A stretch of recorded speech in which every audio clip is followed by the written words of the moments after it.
मंजिल उन्हीं को मिलती है जिनके सपनों में जान होती है। पंखों से कुछ नहीं होता, असल में हौसलों से उड़ान होती है। नमस्कार, मैं हूं देवांशी मदान और आप देख रहे हैं सरल भारत न्यूज। आज हम आप सबके सामने एक ऐसे मेहमान को लेकर आ रहे हैं जिसमें अपनी साहित्य की कलम से कुछ ऐसा लिखा जो कागज पर नहीं, सीधा अमर हो गया।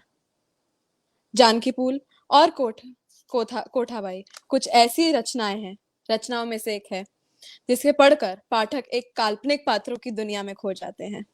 वर्तमान में श्रीमान दिल्ली के एक दिल्ली के एक दिल्ली के प्रोफेसर हैं। तो आइए जानते हैं प्रभात सर से बहुत कुछ और करते हैं साहित्य पर एक चर्चा।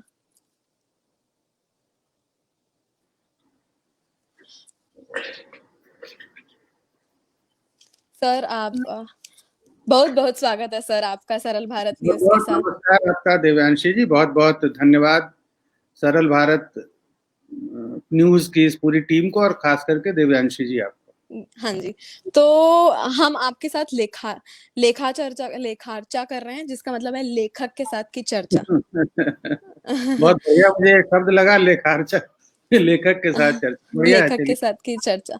तो हम सीधा आपसे पहले तो आपकी किताब के बारे में जानना चाहेंगे, कोठा गोई के बारे में, क्योंकि इस पे टिप्पणी करके ही हम ये इंटरव्यू चालू करना चाहेंगे। तो आपने क्या सोचा, आपका इंस्पिरेशन क्या था, प्रेरणा क्या थी ये किताब लिखने के पीछे, आप थोड़ा बताइए। प्रेरणा तो देखिए एक सबसे बड़ी चीज है कि एक हाशिए का एक ऐसा समाज है जो सभ्यता, जब से मानव सभ्यता है तब से वो पेशा और वह समाज हमारे बीच, तवायफ की परंपरा हमारे बीच किसी न किसी रूप में मौजूद रही है। ये हाँ जी। तवायफ परंपरा बहुत प्राचीन भले नहीं है, लेकिन नाचने गाने की परंपरा, आप प्राचीन कहानियां पढ़िए तो आपको नर्तकियों की कहानियां मिलती है। मैं जिस इलाके से आता हूँ और जिस इलाके की कहानी कोठागोई में बयान की गई है, वहाँ आम्रपाली जैसी नायिकाओं की कहानियां आती हैं, जो एक डांसर थी, एक नर्तकी हाँ थी जी। और जिसके उस समय का सबसे शक्तिशाली सम्राट, मगध का सम्राट, उसका दीवाना था।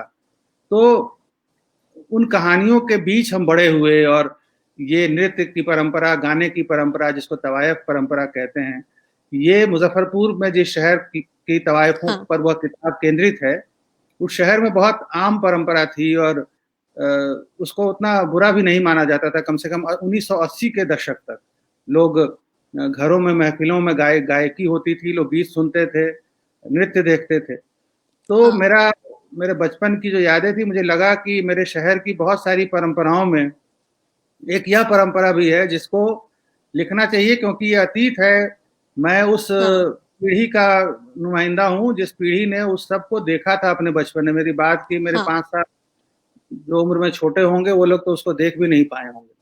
तो मैंने जो हाँ। देखा था, जो जाना था, उसको उसको उसके ऊपर काम करते करते मैंने इसको शोध के रूप में प्रस्तुत किया, ताकि आने वाली पीढ़ियां, हम उसको एक विकृत परंपरा के रूप में जानने लगे हैं, लेकिन वह कितनी गौरवशाली परंपरा थी, समाज में उसका कितना मान सम्मान था, इसको मैंने दर्ज करने की कोशिश की है अपनी किताब में। देवयांशी जी। देवांशी जी, ओके। तो देवांशी। मेरा, हाँ जी, तो मतलब आप हिंदी से जितने जुड़े हैं उतना ही आपके कल्चर से जुड़े हैं, ये कह सकते हैं। जी हाँ, बिल्कुल बिल्कुल। ओके। तो भाषा भी उसी संस्कृति का हिस्सा होती है, देवांशी जी। हाँ जी, तो म्यूजिक डांस में भी आप उतनी ही रुचि रखते हैं, इसलिए आपने हिंदी के द्वारा उसे लिखने की कोशिश की। जी और जी। आपको कब लगा कि आपको ये ही करना, मतलब आपको हिंदी लिटरेचर साहित्य में ही अपना करियर बनाना है। करियर तो देखिए साहित्य में बहुत कम लोग बना पाते हैं, लेकिन यह है कि मैं लेखक बनने का, मुझे जैसे जैसे मैं बड़ा होता गया, फिर से मैं मुजफ्फरपुर की बात करूंगा कि मैंने बचपन से वहाँ हिंदी के कई बड़े लेखकों को देखा, उनके किस्से सुने। एक तरह से वो शहर अपने आप में लेखकों और कलाकारों का शहर रहा। अभी आज हम लोग बातचीत कर रहे हैं, कल एक बड़ी कवित्री अनामिका को साहित्य अकादमी पुरस्कार मिला है, वो भी उस शहर की हम्म। एक बड़ी बड़ी ओ, परंपरा है। ओके। तो हम लोग उस शहर में लिखने पढ़ने की परंपरा रही है, और एक ऐसी परंपरा रही है जिसमें कि लिखने पढ़ने को सम्मान की नजर से देखा जाता रहा है। तो तो एक और पहला हाँ आकर्षण हाँ। तो वहीं से शुरू हुआ। बाद में मैं और दिल्ली विश्वविद्यालय पढ़ने आया, हाँ तो हाँ यहाँ मेरे अध्यापक ऐसे कुछ लेखक हुए, कुछ प्रसिद्ध लेखकों से मैं पढ़ा। हरीश नवल मेरे अध्यापक थे, कृष्णदत्त हाँ पालीवाल मेरे अध्यापक थे कॉलेज में। तो इन लोगों ने भी मुझे उस दिशा में धक्का देना शुरू कर दिया। ये कहते थे कि तुम्हारी भाषा बहुत अच्छी है, तुम्हें लिखना चाहिए, लिखना चाहिए। तो हाँ और हाँ हाँ जी, बोलिए बोलिए। जी जी, तो इन और सब अभी आप दोस्तों का और एक परंपरा था जिससे मुझे लगा कि मुझे हम्म, भी लिखना चाहिए। हाँ जी, तो और आप एक प्रोफेसर भी हैं। हाँ, मैं पढ़ाता हूँ, प्रोफेसर तो नहीं हूँ, उसको असिस्टेंट प्रोफेसर कह सकते अच्छा, हैं। तो मैं दिल्ली विश्वविद्यालय के जाकिर हुसैन जाकिर, कॉलेज हाँ जी। इवनिंग कॉलेज में पढ़ाता हूँ। इसलिए भी मेरे पास दिन में बहुत समय होता है लिखने का, क्योंकि मेरा हाँ काम 4 बजे शाम में शुरू होता है। हाँ, मेरा अगला सवाल ही यही था कि आपकी पर्सनल रुचि किस चीज में है, पढ़ाने में या लिखने में?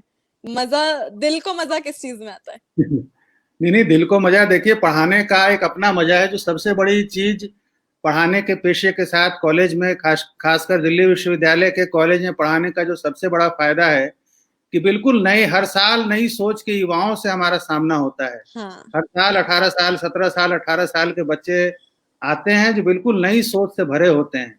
तो हाँ नया समाज में किस तरह से बदलाव हो रहा है, नई पीढ़ी किस तरह से सोचती है, मुझे लगता है कि एक अध्यापक से ज्यादा इस चीज को, इस बात को और कोई नहीं समझ सकता है।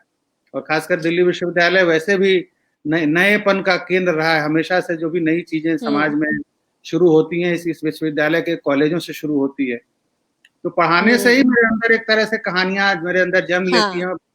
नए लोगों के संपर्क में हमेशा रहता हूँ, तो एक अपने आप को भी एक हमेशा मैं युवा महसूस करता हूँ। और हाँ मेरे लेखन में भी उन सब का जीवन आता है, उन सब की कहानियां आती हैं, उनका संघर्ष आता है। अगर मैं इस पेशे में हाँ नहीं होता तो शायद मैं अपने समाज से कट जाता, अपने समाज की नई सोच से कट जाता। हाँ, मेरा अगला सवाल ही यही था कि आपके विद्यार्थियों का या उनकी जिंदगी का आपके लेखन पे कोई असर होता है? बिल्कुल बिल्कुल, क्यों नहीं होगा। मैं उनके साथ समय बिताता हूँ। आप एक एक स्टूडेंट अगर फर्स्ट ईयर में आता है तो थर्ड ईयर तक, पास करने तक, वो किसी न किसी रूप में हमसे जुड़ा होता है।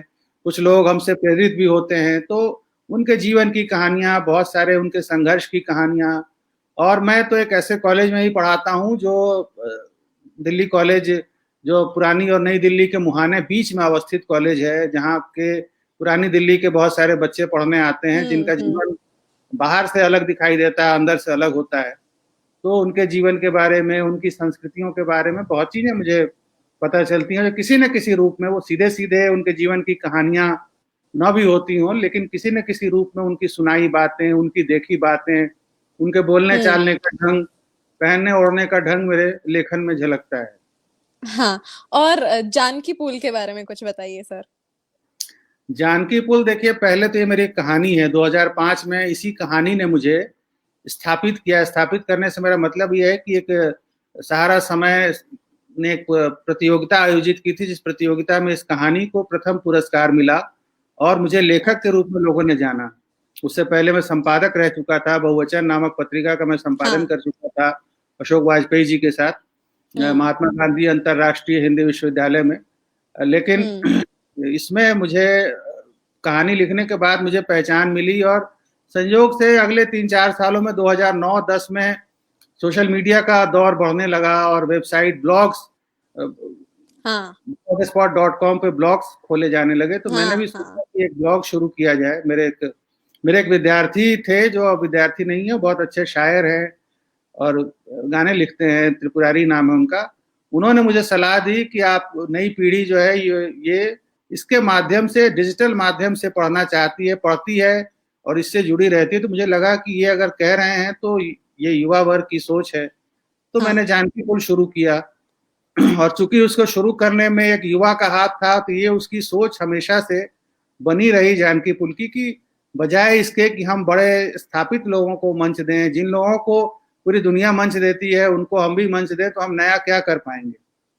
जानकी पुल हाँ सैद्धांतिक रूप से नए लेखकों का मंच है, नए लोगों का मंच है, जिनको कहीं कोई पहचान नहीं मिलती। अगर कोई अच्छा लिखने वाला अपनी कविताएं, कहानी भेजता है, पिछले 10 सालों से हमने ऐसे लोगों को कभी निराश नहीं किया है। हो सकता है कि हमने कुछ स्थापित लोगों को, कुछ मेरे जैसे लेखकों को मैंने दुखी कर दिया हो, नाराज कर दिया हो, निराश कर दिया हो, लेकिन मैंने ऐसे लोगों को कभी निराश नहीं किया जो युवा हैं और जो अपनी पहचान बनाने के लिए उस मंच से जुड़ते थे। और 10 सालों से जानकी पुल इसी रूप में काम कर रहा है और मुझे अच्छा लगता है कि अभी भी बड़े सैकड़ों की संख्या में युवाओं की रचनाएं आती हैं और सब अलग अलग क्षेत्रों के होते हैं। वो कोई हिंदी के ही छात्र नहीं होते हैं, कोई किसी को हिंदी भी नहीं आती ठीक से, देश के अलग अलग हिस्सों से लोग लिखते हैं। हाँ, तो तो एक अगर आपको कोई और भाषा में कोई लिख कर भेजता है तो वो आप ट्रांसलेट कर कर उस साइट पर डालते हैं? मतलब क्या प्रोसेस होता है उस साइट पे कुछ और डालने का? भाषा में तो कोई नहीं भेजता है देवांशी जी, क्योंकि हिंदी की वेबसाइट है तो हिंदी में ही हाँ, भेजे। ओके। लेकिन जरूरी नहीं है कि सबकी भाषा उतनी ही अच्छी हो। मान लीजिए हाँ, कोई हाँ। मूल रूप से हिंदी भाषी नहीं है तो हुँ, उसकी भाषा में थोड़ी सी कमियां हो सकती हैं, लेकिन उसके विचार जो जो वो कहना चाह रहा है वो हाँ। बहुत उच्च कोटि का हो सकता है। तो उसको हम हुँ, प्रमुखता देते हैं और भाषा को भी थोड़ा सा ठीक करके मांझने की कोशिश करते हैं।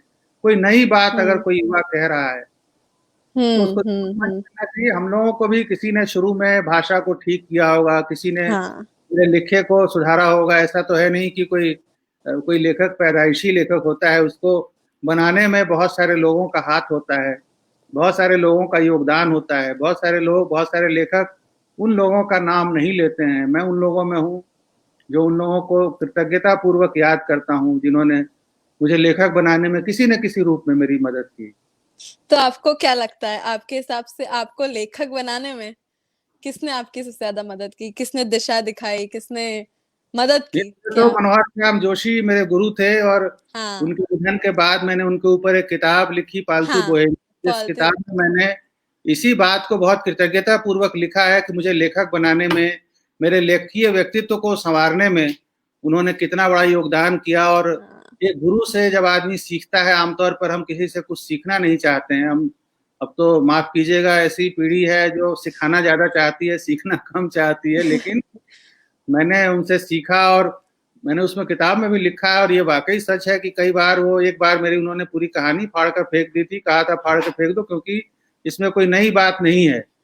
अब उस जमाने में हाथ से लिखा जाता था देवांशी जी, और हाथ से लिखी हुई कहानी को फिर से फेंक देना और फिर से ओह! दोबारा लिखना ये एक बड़ी कष्ट साध्य श्रम साध्य प्रक्रिया थी। मैं चाहता तो उनकी बात नहीं मानता, मैं कहता कि मैं बहुत अच्छा लिखता हूँ, लेकिन वो हुँ, मुझे जो सिखाना चाहते थे उसको मैंने उनके मरने के बाद समझ गया कि मैं क्या उनसे मैंने सीखा है और क्या वो हुँ, चाहते थे।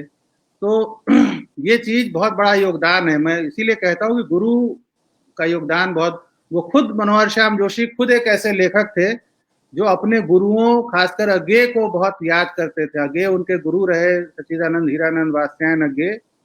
हुँ, और अज्ञे को उन्होंने अपनी किताब में, अपने इंटरव्यूज में लगातार अपने गुरु के रूप में याद किया। तो मैंने भी उनको अपने गुरु के रूप में याद किया है। लेकिन वो एकमात्र व्यक्ति नहीं थे जिन्होंने मेरे लेखन में बहुत मदद की। जिन लोगों ने मुझे सबसे पहले प्रकाशित किया, जैसे जनसत्ता अखबार में मंगलेश डबराल संपादक हुआ करते थे, उन्होंने मुझे शुरुआती दौर में बहुत छापा है, बहुत ज्यादा छापा है।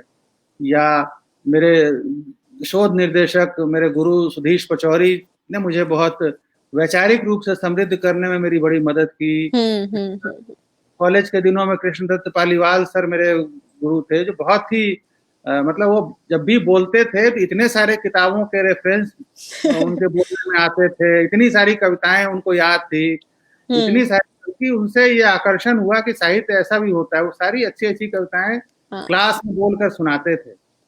या दूसरे हुँ, हरीश नवल मेरे गुरु थे, बहुत अच्छे व्यंग्यकार नवल सर रहे हैं। और नवल सर, हरीश नवल ने सबसे पहले ये शिक्षा दी कि देखो बहुत सहज होना चाहिए लिखना। कोई ऐसी चीज नहीं है ओके, कि आपको अचानक इल्हाम होगा, आपको अचानक कुछ कौंधेगा। लिखना कोई आकस्मिक क्रिया नहीं होती है, हुँ, लिखना एक काम है।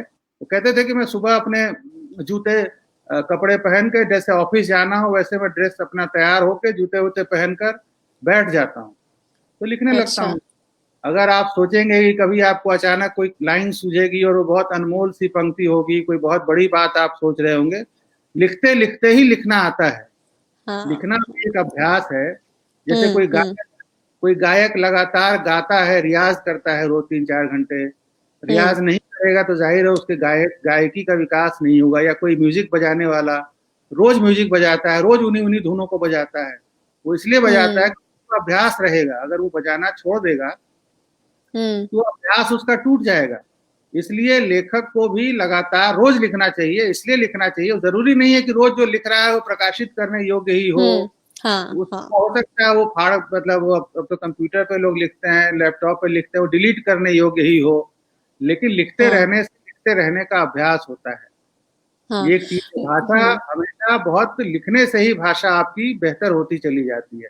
अगर आप बिना लिखे सोचें कि आप बहुत समृद्ध भाषा आपकी हो जाएगी या बहुत भाषा बहुत अच्छी हो जाएगी, बहुत अच्छा विचार हो, ऐसा होता नहीं है। ये मैं अपने अनुभव से कहता हूँ कि लेखन हमेशा अभ्यास से ही आता है।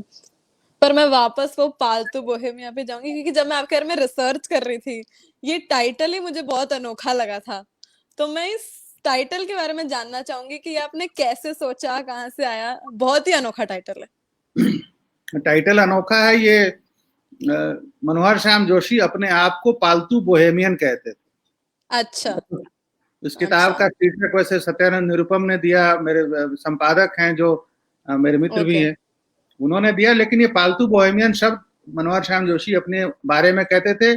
लेखक को, कलाकार को बोहेमियन होना चाहिए, मतलब वो क्या लेखक है तो समाज के बंधे बंधाए मानकों में कैसे फंस सकता है, वो उसको जब तक तोड़ेगा नहीं, उससे अलग नहीं होगा। लेकिन सब दुर्भाग्य की बात यह है कि लेखक पारिवारिक व्यक्ति होता है। हिंदुस्तान में ज्यादातर लेखक, खासकर हमारी भाषा में, पारिवारिक व्यक्ति होते हैं। वो पिता होते हैं, वो पति होते हैं, और बहुत सारे बेटे होते हैं, भाई होते हैं। इस परिवार के साथ रहते हुए उसको पालतू ही बने रहना पड़ता है। वह पूरी तरह से लेखन में भले ही विद्रोह कर ले, अपने जीवन में वो एक पालतू व्यक्ति ही होता है, घरेलू व्यक्ति ही होता है, आमतौर पे ज्यादातर लेखक जो हिंदी में हुए हैं। तो ये एक तरह से उस लेखन उसी को लेके है कि मतलब पालतू बोहेमियन थे। बहुत ज्यादा उनके वैचारिक लेखन जो है वो बहुत ऊंचाई, बहुत उसमें गहराई है, बहुत ऊंचाई है, बहुत विद्रोही किस्म का लेखन है उनका। लेकिन वो बड़े घरेलू व्यक्ति थे, सुबह से शाम अपने घर में रहते थे, जैसे कोई आम व्यक्ति अपने, हमारे आपके जैसा कोई आम व्यक्ति अपने घर में रहता है, उसी तरह से रहते थे। नियम से 10 से 5 लेखन करते थे, शाम में टहलने जाते थे, दूध लाने जाते थे दुकानों पे। लेकिन तो, लेखन में जी। तो मेरा सवाल आपसे यही है कि जैसे आपने कहा कि पालतू होना और बोहेमियन होना दोनों जरूरी है, तो आपसे सवाल पूछना मेरे ख्याल से सही रहेगा कि अपने आप को कितना बोहेमियन रखना सही है और कितना पालतू रखना सही है? ये इस चीज का बैलेंस क्या है? लेखक को देखिए, बोहेमियन जितने भी बड़े लेखक हुए हैं वो किसी न किसी रूप में, हमारे भाषा में जो सबसे बड़े कवि के रूप में आधुनिक काल में जो याद किए जाते हैं वो तो सूर्यकांत त्रिपाठी निराला है। वो तो बोहेमियन कवि थे, उनको दुनियादारी उनके अंदर बिल्कुल नहीं थी। तो सारे जो महाकवि हैं, बड़े लेखक हुए हैं, बोहेमियन हुए हैं। और लेखक होने के लिए अगर जितनी परंपराएं आपके सामने है, अगर आपने उससे अलग कोई परंपरा नहीं खड़ी की तो आप क्या लेखक है? मान लीजिए, मैं अपना उदाहरण देता हूँ, हालांकि मैं कोई बहुत बड़ा लेखक अपने आप को नहीं मानता हूँ, लेकिन जब मैं कोठा गोई लिख रहा था तो मैं अपने शहर की ही तवायफ परंपरा पे लिख रहा था। हमारे घर परिवारों में तवायफों के बारे में बात करना, उनके मोहल्ले की तरफ जाना, ये सब बहुत निषिद्ध है, ये सब अच्छा नहीं माना जाता है। मुझसे बहुत सारे लोगों ने उस किताब के लिखने के बाद पहला सवाल यही पूछा कि तुम्हें किसी घर वालों ने तुम्हें नहीं रोका, तुम्हें किसी ने मना नहीं किया? तो ये अपने आप में एक बोहेमियन होने की मेरी कोशिश थी कि मैं वहां रहते हुए उन लोगों के जीवन के बारे में किस तरह से लिख पाऊं और किस तरह से अपने पालतूपन को बचाए रखूं कि अपने घर में मैं लौटूं। तो दोनों रूपों को बचाते हुए मैंने बहुत जाहिर नहीं होने दिया किसी पे कि मैं क्या करने आता हूं, मैं क्या करता हूं। आप उस शहर के उस इलाके में जाएं तो आप खो जाते हैं, क्योंकि वहां आपको कोई देखने नहीं जाएगा, कोई वहां सभ्य आदमी तो उस इलाके में आते ही नहीं है, तो आपको कभी कोई पहचान ही नहीं पाएगा कि आप वहां थे। तो मैंने उस तरह से अपने बोहेमियन लेखक के बोहेमियन रूप को वहां लगातार बरसों बरस मैंने उन लोगों के बीच में बिताया, उनके साथ अच्छी दोस्ती, मतलब बहुत अच्छे लोग होते हैं। और कहानियां, बहुत सारे लोग जिनसे मैंने बातचीत की थी वो सब इस दुनिया में नहीं है। और मेरी किस्मत, मैं फिर कहता हूँ कि मेरी किस्मत है कि वो सब लोग उस समय जीवित थे, बहुत सारे लोग जिनसे मेरी बातचीत हो सकती थी। तो ये बिना बोहेमियन हुए मैं उस तरह की कहानी में एक ऐसे संसार एक ऐसे लोक की कहानी कभी नहीं कह सकता था जिस लोक में हमारा आना जाना ही नहीं है। हम दूर से जिसके बारे में सुनते रहे हैं, हम दूर से जिनके किस्से सुनते रहे हैं, किताबों में जिनके बारे में पढ़ते रहे हैं उन किस्सों को, उनको अगर आप खुद लिखने जाएं, उनके बीच में खुद जाएं, तो इतना आसान काम नहीं होता जितना लिखने के बाद लगता है हाँ पढ़ते हुए। एक बहुत मुश्किल काम था, और अपने समाज में अपनी छवि को बचाना भी एक हाँ समस्या थी। मैं पेशे से भी अध्यापक हूँ, तो बहुत सारी हम्म चीजें होती हैं, लेकिन मैंने इन चीजों की परवाह नहीं की थी। तब मैंने सोचा था कि मैं एक किताब तो लिख जाऊं, बाद में जो होगा होगा। लेकिन हाँ तो मैंने पाया कि ऐसा कुछ नहीं हुआ। बाद में मेरे घर परिवार से लेके बाहर मेरे मित्र मंडली, मेरे कॉलेज विश्वविद्यालय के लोग, किसी ने भी उस चीज का बुरा नहीं माना। सबने इस चीज की बड़ी बड़ी प्रशंसा ही की कि ऐसे ऐसे लोगों का जीवन मैंने लिखा है। हाँ, मेरा अगला सवाल ही यही था कि घर में क्या माहौल होता था जब उन्हें पता होता था कि आप इस चीज पे रिसर्च कर रहे हैं या आप एक एक नहीं, जो मैंने हाँ तो यही कहा देवांशी जी कि मुझे घर वालों को पता ही नहीं था कि मैं क्या करता हूँ। मैं उसी शहर अच्छा में, मैं तो दिल्ली में रहता था, तो मैं छुट्टियों में जाता था। हम्म ओके छुट्टियों में जाता हूँ, मैं कहाँ किससे मिलने जाता हूँ, ये कोई एक उम्र के बाद तो आपकी कोई परवाह नहीं करता ना कि वयस्क आदमी शहर में कहाँ जाता है, किससे मिलता है। इस पे तो हम्म कोई टैग नहीं रख सकता। तो मैं उनके बीच जाता था, लेकिन मैं इसमें घर में किसी को मैं जाहिर नहीं होने देता था कि मैं क्या काम कर रहा अच्छा हूँ, क्योंकि मैं तब खुद भी इस चीज को लेके बहुत निश्चित नहीं था कि ये किताब ही मैं लिख पाऊंगा, किस रूप में लिख पाऊंगा, नहीं लिख पाऊंगा। ये तमाम ऊहापोह मेरे अंदर लगातार चलते रहते थे कि इन सब के बीच में मुझे ऐसा क्या मिल जाएगा जिसको मैं लिखूंगा, जिसको लोग पढ़ेंगे भी और लोग पसंद भी करेंगे। तो हाँ इन सब के ओके बीच में मैंने किया। और घर परिवार में तो माहौल कुछ इसलिए नहीं रहता था कि मैं अगर बताता तो शायद नाराजगी होती, लेकिन किताब छपने तक मेरे घर में किसी को नहीं पता था कि मैंने ऐसा अच्छा कुछ काम किया। अच्छा और जब आपने पहली बार अपने घर पे बताया होगा तो क्या रिस्पॉन्स था फ्रेंड्स फैमिली पहला रिएक्शन मम्मी पापा का या फ्रेंड्स का क्या था नहीं, ऐसे तो कोई नहीं बताता है, वो तो फेसबुक से ही पता चला होगा। कोई, लेकिन किसी ने मेरे घर में सबके पास वो किताब है, और सब बड़े गर्व से उस किताब को अपने, असल में देखिए, हम्म वो किताब अपने आप में उस शहर की और उस परंपरा की भी किताब है। जिस जिस तरह के परिवारों की कहानियां उस किताब में है, जो हाँ लोग, हाँ वो किताब सिर्फ तवायफों के बारे में नहीं है। वो किताब हम्म उस इलाके में जो किसान जमींदार परिवार हाँ थे, उनकी भी इतिहास है, उनकी भी परंपरा की कहानी है। उन परंपराओं हम्म से हम लोग किसी न किसी रूप में जुड़े रहे हैं। मतलब हमारे जैसे लोग भी उसी तरह के हम्म परिवारों से आते रहे हैं। तो उन कहानियों को बहुत सारे लोगों ने पहचाना कि ये फला बाबू की कहानी है, ये फला जमींदार की कहानी, और लोग गर्व से हम्म रखते हैं। हम्म बल्कि मुजफ्फरपुर में जब एक बार उस किताब पर कार्यक्रम हुआ था, तो मैं खुद बहुत घबराया हुआ था कि शहर में लोग किस रूप में इस किताब को लेंगे। लेकिन मैंने देखा कि बहुत वहाँ के लोगों ने भी आके बड़ी तारीफ की उस किताब की, और वहाँ के अखबारों में, और ऐसे भी, मतलब मुझे और लोग किसी रूप में जानते हो ना जानते हो, हम्म मुझे इस बात का बड़ा गर्व है कि लोग कम से कम हाँ मुजफ्फरपुर में जिस शहर के की हम्म परंपरा पर वो किताब है, उस शहर के पढ़ा लिखा समाज या आमतौर पर उस वहाँ पे लोग उस किताब को, कोठागोई को, हम्म और कोठागोई के लेखक प्रभात रंजन को जानते हैं। मेरे लिए ये बहुत ज्यादा खुशी की बात है कि उन लोगों ने मुझे पहचाना और मुझे एक तरह से मान दिया। आपको लगता है कि आपने जो अपनी कहानी अपनी बुक लिखी उस वजह से मुजफ्फरपुर के लोगों को अपने आसपास के लोगों को देखने का नजरिया बदला बिल्कुल बिल्कुल, बहुत सारे लोगों ने मुझसे ये कहा, और कहा कि हम तो इस तरह से जानते ही नहीं थे, हमें तो हमेशा से, मैंने कहा ना कि जो लोग 80 के, मैं 1980 के दशक में मैं बड़ा हो रहा था, 1980 हम्म के दशक तक ये परंपरा थी। लेकिन जो लोग 2000, अब जो पीढ़ी है ये तो बिल्कुल ही नहीं जानती। उन हम्म सब लोगों ने, बहुत सारे लोगों ने मुझे कहा कि वो इस तरह से इस परंपरा को जानते ही नहीं थे। ये परंपरा हम्म भी आदर के लायक है। इस परंपरा ने भी शहर को एक नई पहचान दी है, एक बड़ी पहचान दी है। हमें इसका इल्म नहीं था, हम ये जानते ही नहीं थे। दुर्भाग्य की बात है कि हम अपने समाज को, हम जिस शहर में रहते हैं, उस शहर की बहुत सारी परंपराओं हाँ को हम भूल जाते हैं। अब आप अपने शहर हाँ को ही देखिए, या मैं जिस शहर दिल्ली में रहता हूँ, इस शहर हम्म में तो बहुत सारी परंपराएं, हम कितनी परंपराओं को जान पाते हैं। और कितनी परंपराओं को हम उसके सही रूप में जान पाते हैं। हाँ हाँ। कितनी विरासत होती है, कितने तरह के लोग होते हैं, कितनी तरह की संस्कृतियां होती हैं, उनमें से हम बहुत सारी चीजों को भूल जाते हैं। नई आबादी आती जाती है, उसको हर कुछ पुरानी चीज पिछड़ी नजर आती है, उसको हर चीज लगता है कि उसमें सुधार करने की जरूरत है। हाँ।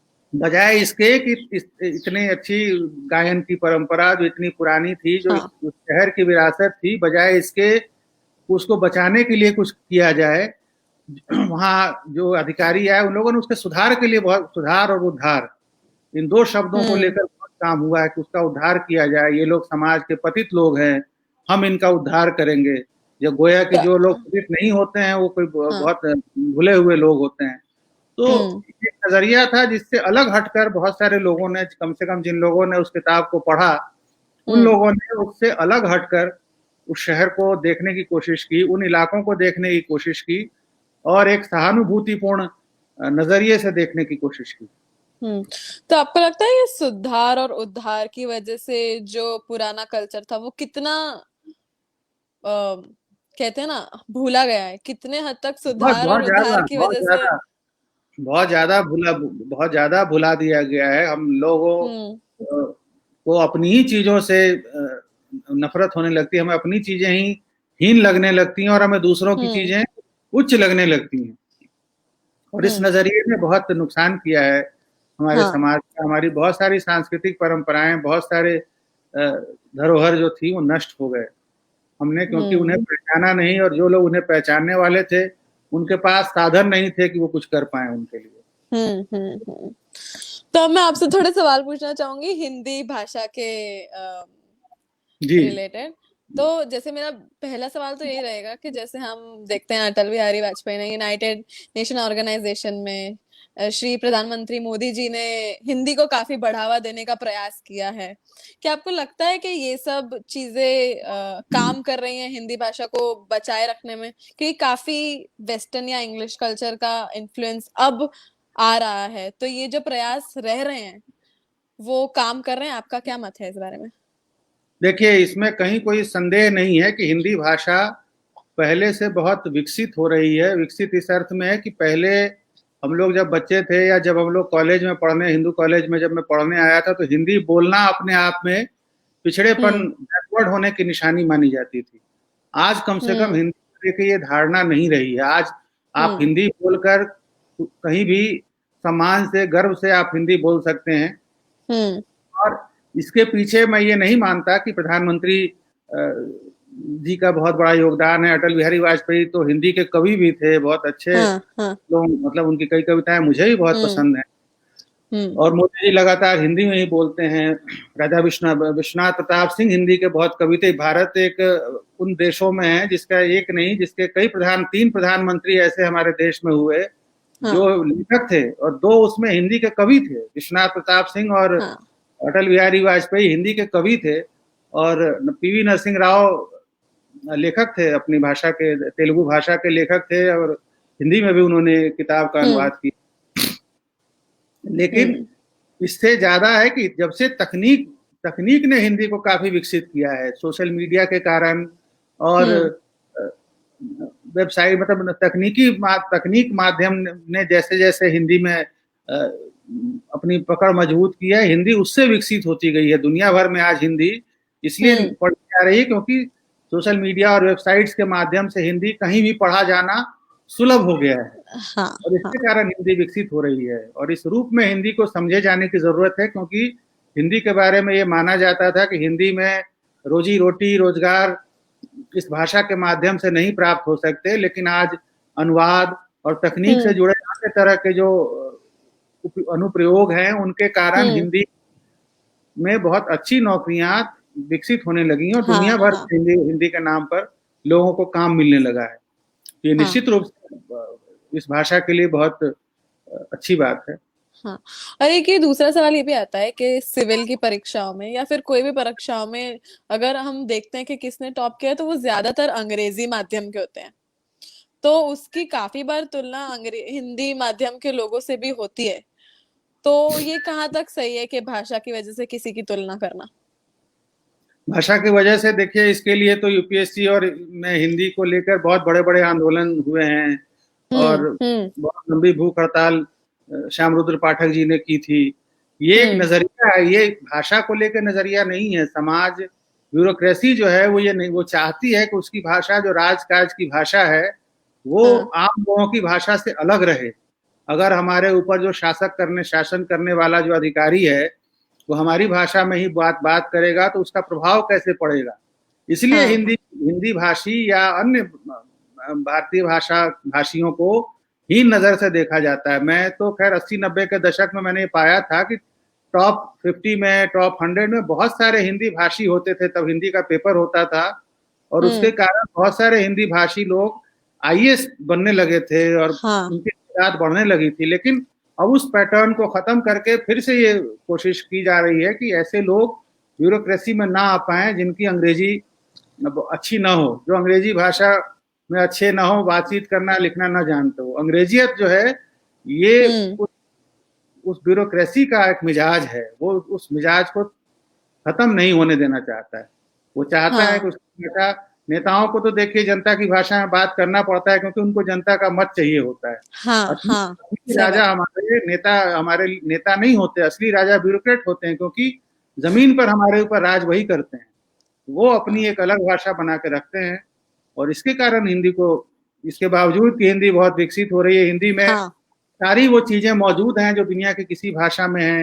हिंदी तकनीक के माध्यम से बहुत बड़ी विकसित भाषा हो गई है, हम्म। लेकिन ब्यूरोक्रेसी में आज भी यूपीएससी में हिंदी को, हिंदी माध्यम वाले विद्यार्थियों को और हिंदी को वो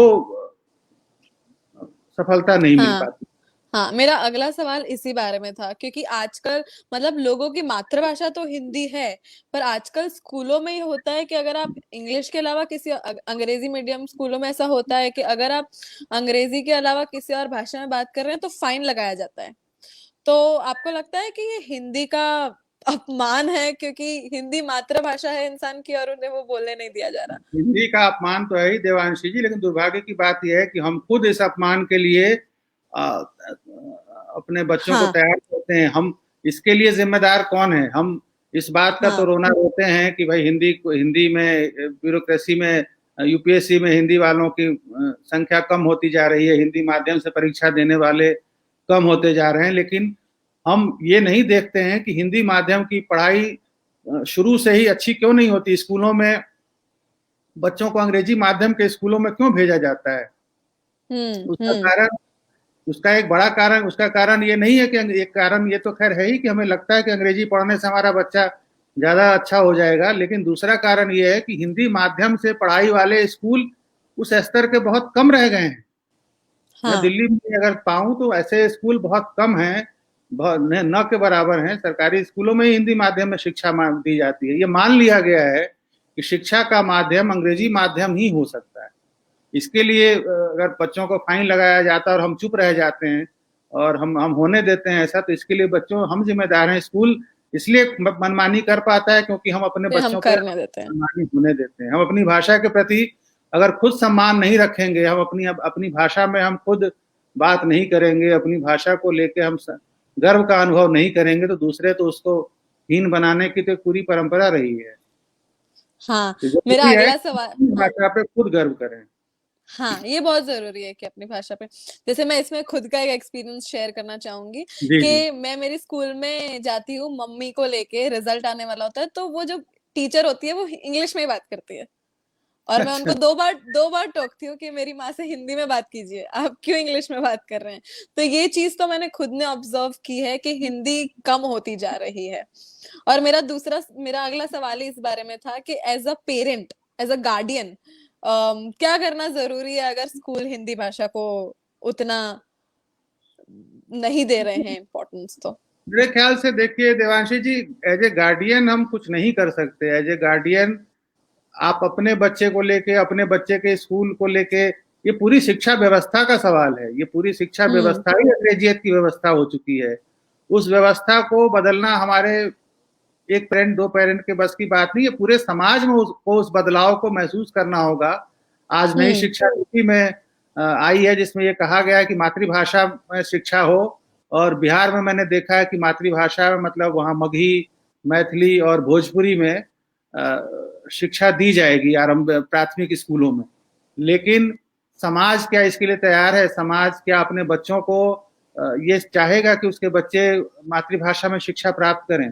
समाज तो चाहता है कि उसका बच्चा अंग्रेजी पढ़े, उसका बच्चा दुनिया में जाए, उसका बच्चा, ये सोच है जो पीढ़ियों से हमारे अंदर आई है। As a guardian, as a parent हम कुछ नहीं कर सकते। मैं चाहूं भी, मैं अपनी बच्ची को हिंदी नहीं पढ़ा सकता, क्योंकि उसका स्कूल उसको जिस रूप में ढालता है, बच्चे उसी रूप में ढलते चले जाते हैं।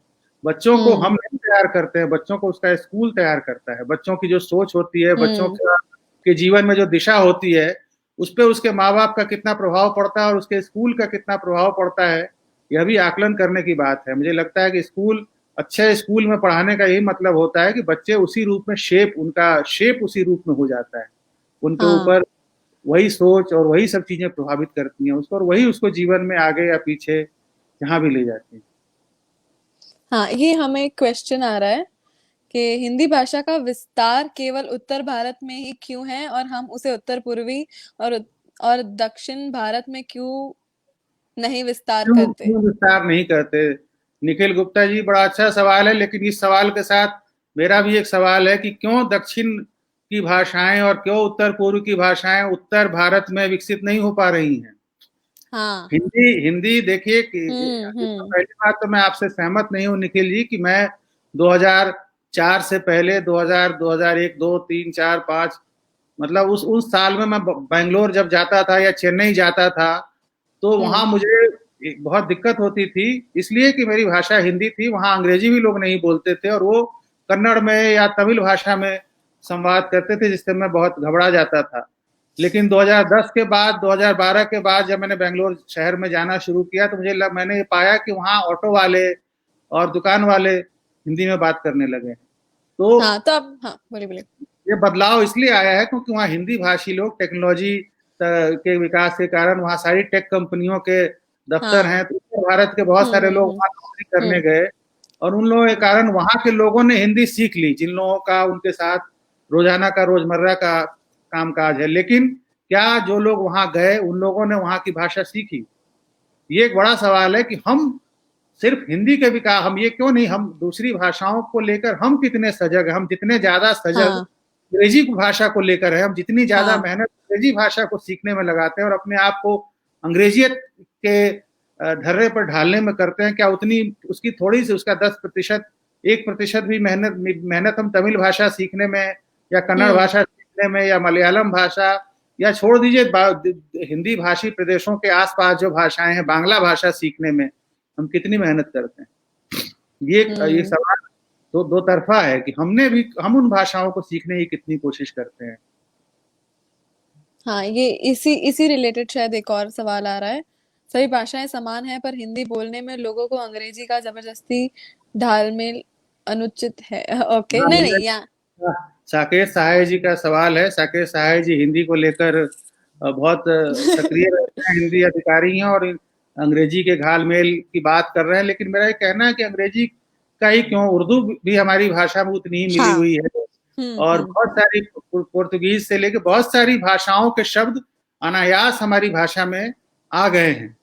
और अंग्रेजी चूंकि हमारे ऊपर राजकाज की भाषा रही है, सैकड़ों सालों की गुलामी उस भाषा के लोगों ने हमारे ऊपर की है, तो भाषा हमें इसलिए आकर्षित करती है कि हमें लगता है कि इस भाषा को सीख के हम उनके जैसे हम भी राजकाज करने वाले हो। तो भाषा में उसकी घुलावट कोई बुरी चीज मैं नहीं मानता। भाषा में यह है कि भारतीय भाषाओं के शब्दों की घुलावट भी अधिक से अधिक होनी चाहिए, ये जरूरी है। काफी सही। ओके, तो मेरा ये सबसे लास्ट प्रश्न मैंने इसलिए रखा था क्योंकि मुझे लगता है कि इसका आपसे बेहतर और कोई जवाब नहीं दे सकता। तो प्राचीन काल से लेके अभी वर्तमान काल तक हिंदी में किस प्रकार में बदलाव आया है? क्या लगता है, क्या चेंज हुआ है भाषा में? लोगों को हिंदी बोलने में बदलाव क्या लगता है आपको? नहीं, हिंदी को लेकर सोच में बदलाव आया है, भाषा में तो बदलाव आया ही है। भाषा 19वीं शताब्दी में जो भाषा थी वो 20वीं शताब्दी में नहीं रही, और 20वीं शताब्दी में जो भाषा थी वो 21वीं शताब्दी में नहीं है। साकेत सहाय जी ने कहा कि अंग्रेजी मिश्रित भाषा, इंग्लिश भाषा एक नई भाषा के रूप में उभर गई है और स्थापित हो गई है अपने आप को, एक नई वाली हिंदी अपने आप में खड़ी हो गई है। और एक जो नया युवा वर्ग है, जो तकनीकों के उपयोग के बीच पला बढ़ा है, बड़ा हुआ है, उसकी भाषा उससे बहुत अलग है, जिसकी जो भाषा हम लोगों ने सीखी है। हम लोग उस तकनीक बाद में सीखी है, भाषा पहले सीखी थी। तो आजकल एसएमएस और सोशल मीडिया पे भाषा के प्रयोग से उसके रूप बदलते चले जाते हैं। असली बात है कि भाषा कम्युनिकेट कितना कर रही है और पहले से ज्यादा लोगों तक हमारी भाषा पहुंच पा रही है, ज्यादा से ज्यादा लोगों तक कम्युनिकेट कर पा रही है।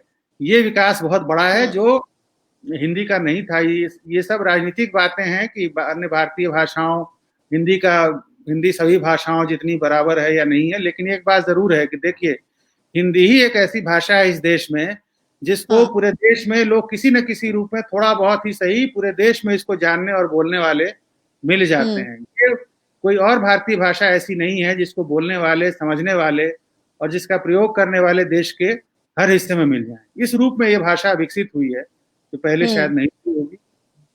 ये लास्ट प्रश्न लेते क्योंकि बहुत आ रहे हैं सर। ये मेरे को पढ़ाई नहीं जा रहा सर, आपको दे रहे हैं। समीक्षा और आलोचक में क्या अंतर है, संक्षेप में विवरण दीजिए। विशाल यादव जी का प्रश्न है।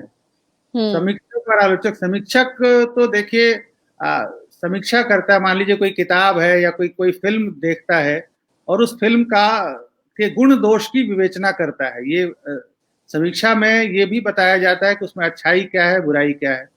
आलोचक भी यही काम करता है। आलोचना का मतलब क्रिटिसिज्म होता है। आलोचना का मतलब, हम लोग ऐसे सामान्य बोलचाल में ये मानते हैं कि आलोचना मतलब किसी की आलोचना करना, मतलब किसी की निंदा करना या बुराई करना।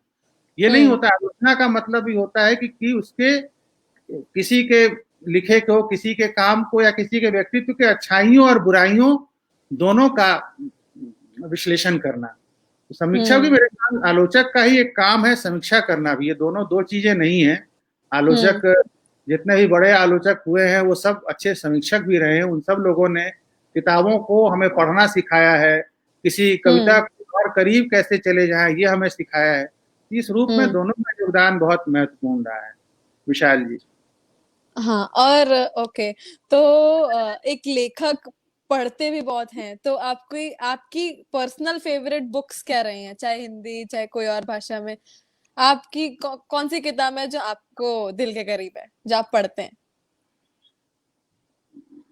वो तो पसंद देखिए बदलती रहती है। किताबें लगातार हम पढ़ते जाते हैं, बदलती जाती है। लेकिन कुछ किताबें ऐसी हैं जो मुझे जब भी मौका मिलता है उसके कुछ अंशों को मैं पढ़ लेता हूँ। जैसे मनोहर श्याम जोशी का उपन्यास कसप है, वो मुझे बहुत पसंद है, उसको मैं पढ़ता हूँ। या एक उपन्यास मोहन राकेश का है, अंधेरे बंद कमरे। वो उपन्यास मुझे बहुत पसंद है और उसको भी मैं कभी कभी उसको पलट के पढ़ने लगता हूँ। लेकिन मुझे सबसे ज्यादा गैब्रियल गार्सिया मार्केज का उपन्यास love in the time of cholera बहुत पसंद है, जो स्पेनिश भाषा का उपन्यास अंग्रेजी में मैंने पढ़ा था और उसको हर बार पढ़ते हुए कुछ नई बात सीखता हूँ। तो ये कुछ उपन्यास हैं जिनको बार बार मतलब मनोहर श्याम जोशी कहा करते थे कि इंसान को जीवन में 100 किताबों की सूची बना लेनी चाहिए और जीवन भर उन्हीं किताबों को बार बार पढ़ते रहना चाहिए, क्योंकि एक किताब को कभी आप एक बार पढ़कर उसको नहीं समझ सकते। हर किताब, आप जिस मनस्थिति में होते हैं वो किताब आपको उसी रूप में महसूस होने लगता है, उसी रूप में आपको उसकी अनुभूति होने लगती है।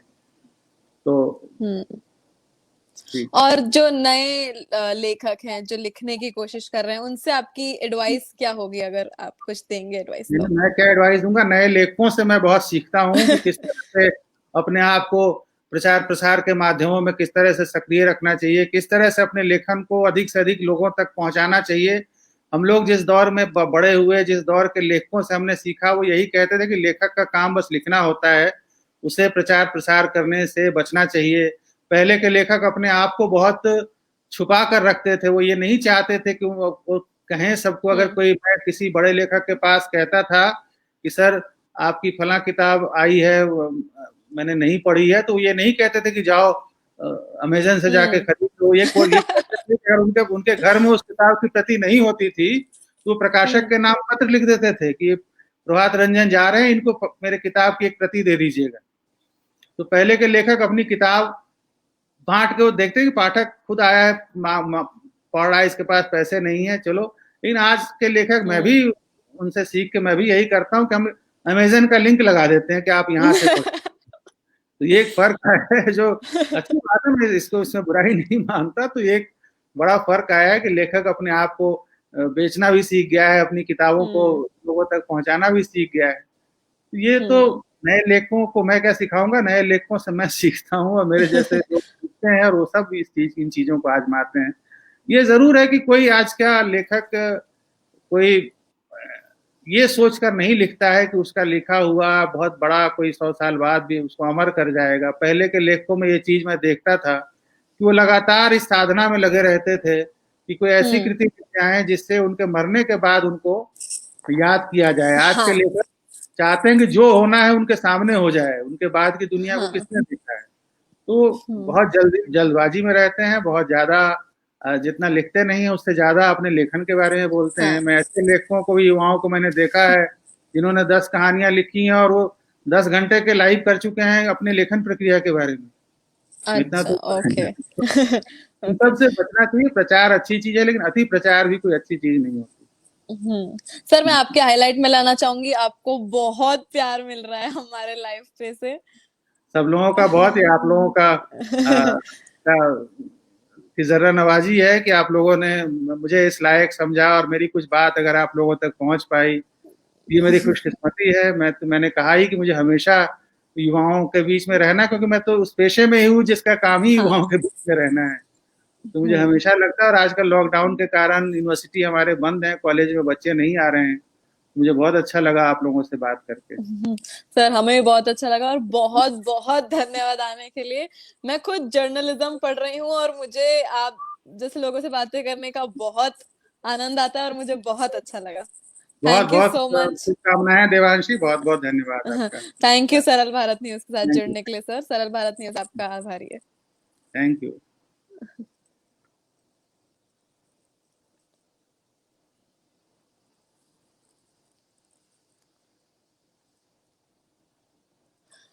ये थे प्रभात रंजन जी। आई होप जो भी हमारे साथ जुड़े थे उनको मजा आया सुन के और कुछ सीखने मिला। सरल भारत न्यूज के साथ जुड़े रहिए और हमें प्यार देते रहिए। हम फिर आएंगे किसी नए साहित्यकार के साथ लेख चर्चा में। मैं हूँ देवांशी मदान और धन्यवाद।